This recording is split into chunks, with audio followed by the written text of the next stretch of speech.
In this short demonstration, we're going to show how easy it is to add business rules to an existing form. One of the great benefits of SmartForms by Adobe is that you can add logic business rules into your form that allow and that guide your users through the process of filling out the form, making it as easy as possible for them to give you the right data.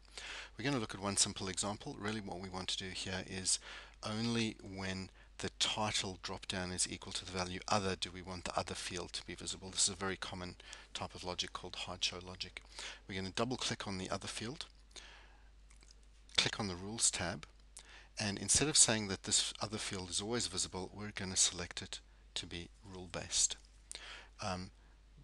We can then click the edit button for that rule, and if you're feeling lazy, or if you just want to capture the rule and perhaps implement it later, or perhaps capture it as a business analyst and then pass it on to a developer for programming, you can just capture the rule textually that says this field should only be visible if the title drop down is other.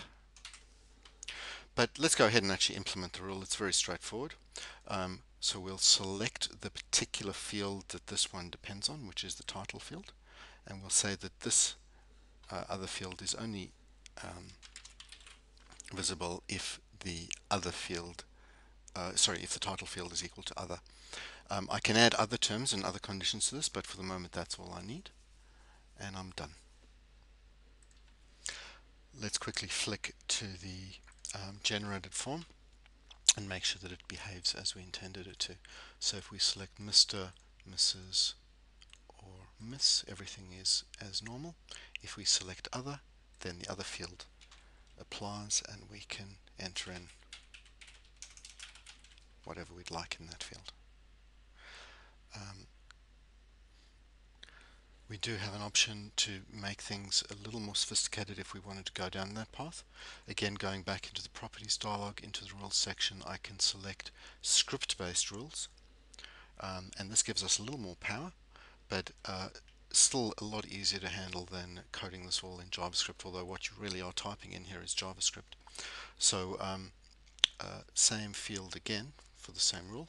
So in this case the syntax looks a little bit different, but the expression pretty much looks the same.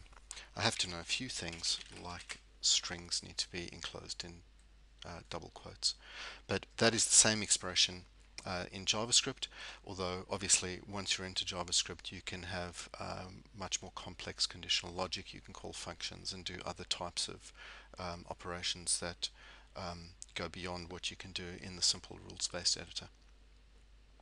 And you're done.